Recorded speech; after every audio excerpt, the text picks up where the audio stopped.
ഇന്ന് നമുക്ക് ചക്കക്കുരുവും മാങ്ങയും ഉണക്കച്ചെമ്മീനും മുരിങ്ങാക്കായും കൂടെ കറി വയ്ക്കണം എങ്ങനെയാണെന്ന് നോക്കാം. അപ്പോൾ അതിനായിട്ട് ഞാൻ ആദ്യമേ തന്നെ മുരിങ്ങക്കായ വേവിക്കാനായിട്ട് വെച്ചിട്ടുണ്ട്. മുരിങ്ങക്കായകത്ത് ജസ്റ്റ് ഉപ്പും മഞ്ഞൾപ്പൊടിയും മാത്രമാണ് ഇട്ടിട്ടുള്ളൂ. അതൊരു 3/4 വെന്തിട്ടുണ്ട്. ആ വെന്ത മുരിങ്ങക്കായ്ക്കകത്തോട്ട് ഞാൻ നമ്മുടെ മാങ്ങ നാട്ടിൽ നിന്ന് കൊണ്ടുവന്ന മാങ്ങ വരുന്ന ഫ്രീസറിൽ വെച്ചിരിക്കുന്നതാണ്.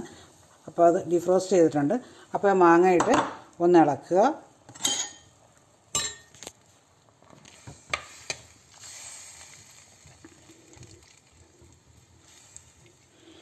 ഇനി അതൊന്ന് വേവാനായിട്ട് നമുക്ക് മൂടി വയ്ക്കാം.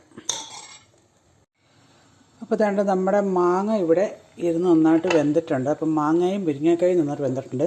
ഇനി അതിലേക്ക് ഞാൻ ജസ്റ്റ് നമ്മുടെ നന്നായിട്ട് വറുത്ത ചെമ്മീനാണിത്. വറുത്ത ചെമ്മീൻ അത് മിക്സിക്കകത്ത് ജസ്റ്റ് ഒന്ന് ക്രഷ് ചെയ്തിട്ട് ഇതിലേക്ക് ഇടണം. ആ കൂട്ടത്തിലേക്ക് ഞാൻ നമ്മുടെ ചക്കക്കുരു സെപ്പറേറ്റ് ഞാൻ കുക്കറിനകത്ത് അടിച്ച് വെച്ചിട്ടുണ്ടായിരുന്നു.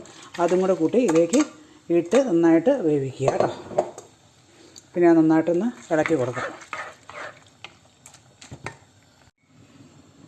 അപ്പോൾ ചക്കക്കുരുവും മാങ്ങയും ഉണക്കച്ചെമ്മീനും മുരിങ്ങക്കായും എല്ലാം കൂടെ ഇരുന്ന് നന്നായിട്ട് വെന്തിട്ടുണ്ട്. ഇനി അതിലേക്ക് ഇതിലിപ്പോൾ നമ്മൾ ആകെ ചേർത്തിരിക്കുന്നത് മഞ്ഞളും ഉപ്പും മാത്രമേ ഉള്ളൂ കേട്ടോ, ഈ എല്ലാ സാധനത്തിലേക്കും കൂടെ. ഇനി അതിലേക്ക് ഞാൻ തേങ്ങ അരച്ച് ഞാൻ ഇവിടെ വെച്ചിട്ടുണ്ട്. ഇതിലേക്ക് തേങ്ങ മാത്രമേ വെച്ചിട്ടുള്ളൂ. അപ്പോൾ ആ അരപ്പും കൂടെ ചേർത്ത് നല്ലതായിട്ട് നമ്മളൊന്ന് ഇളക്കി തിളപ്പിച്ചെടുക്കണം. അപ്പോൾ അരപ്പെല്ലാം കൂടെ ചേർന്ന് കറി നല്ല ഒന്നാന്തരമായിട്ട് തിളച്ച് നല്ലതായിട്ട് മറിയുന്നുണ്ട്.